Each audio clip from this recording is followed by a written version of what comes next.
ಹೆಂಗ್ ನಡೀತಿದೆ ಜೀವನ ಗೈಸ್. ಬೆಂಗಳೂರು ಜೀವನ ಅಂತೂ ಹೇಳಂಗೆ ಇಲ್ಲ, ಬೆಂಗಳೂರಲ್ಲಿ ಇರೋರಿಗೆ ಗೊತ್ತು.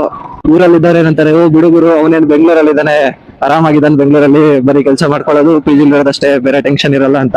ಗುರು ಕೆಲಸ ಮಾಡೋದು ಎಷ್ಟು ಕಷ್ಟ ಗುರು ಬೆಂಗಳೂರಲ್ಲಿ, ಅದ್ನ ಯಾರು ಅರ್ಥನೇ ಮಾಡ್ಕೊಳ್ಳೋಗಲ್ಲ.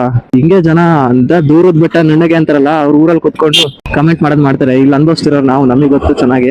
ಎಲ್ಲದಕ್ಕೂ ರೆಡಿ ಇರ್ಬೇಕು ವಾಯ್ಸ್. ಅದ್ರಲ್ಲೂ ಹೇಳಿ ಕೇಳಿ ಹುಡುಗರಾಗಿ ಹುಟ್ಟಿದೀವಿ. ಜವಾಬ್ದಾರಿಗಳು ಆಲ್ರೆಡಿ ಬೆನ್ನತ್ತು ಗೊತ್ತಿರುತ್ತೆ. ಜವಾಬ್ದಾರಿನ ಮೇಂಟೈನ್ ಮಾಡ್ತಿರೋ, ನಿಮ್ಮ ಆಸೆಗಳನ್ನ ಈಡೇರಿಸ್ಕೊತಿರೋ, ನಿಮ್ಮ ಕನ್ಸುಗಳನ್ನ ಈಡೇರಿಸ್ಕೊತಿರೋ, ಎಲ್ಲದಕ್ಕೂ ಒಂದಕ್ಕೊಂದಕ್ಕೆ ಸ್ಪ್ಲಿಟ್ ಮಾಡಿ ಟೈಮ್ ಕೊಡ್ತೀವಿ ಅಂದ್ರೆ ತುಂಬಾ ಕಷ್ಟ.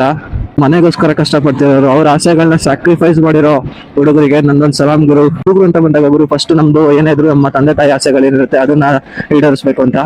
ಅದನ್ನೆಲ್ಲ ಈಡೇರಿಸಿದ್ಮೇಲೆ ಮತ್ತು ಟೈಮ್ ಇತ್ತು, ಚೆನ್ನಾಗಿ ಅರ್ನಿಂಗ್ಸ್ ಎಲ್ಲ ಸ್ಟಾರ್ಟ್ ಆಯ್ತು ಅಂತ ಅಂದ್ರೆ ಅದಾದ್ಮೇಲೆ ನಮ್ ಕಡೆ ಫೋಕಸ್ ಮಾಡ್ಕೋತೀವಿ.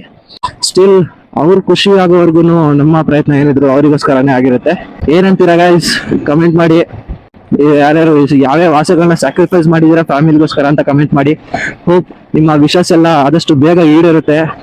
So hope for the best guys. ಯಾವಾಗ್ಲೂ ಪಾಸಿಟಿವ್ ಅಲ್ಲಿ, ಅದ್ ಏನೇ ಆಗ್ಲಿ, ನೆಗೆಟಿವ್ ಥಿಂಗ್ಸ್ ಲೈಫ್ ಅಲ್ಲಿ ನೆಗೆಟಿವ್ ಬಗ್ಗೆ ಥಿಂಕೇ ಮಾಡಬೇಡಿ ಗೈಸ್. ಏನಿರುತ್ತೆ ಅದನ್ನ ಡೈರೆಕ್ಟ್ ಆಗಿ ಪಾಸಿಟಿವ್ ಅಂತ ತಗೊಳ್ಳಿ. ಇವತ್ತಲ್ಲ ನಾಳೆ ಅದು ನಿಮಗೆ ಸಕ್ಸಸ್ ಸಿಕ್ಕೇ ಸಿಗುತ್ತೆ.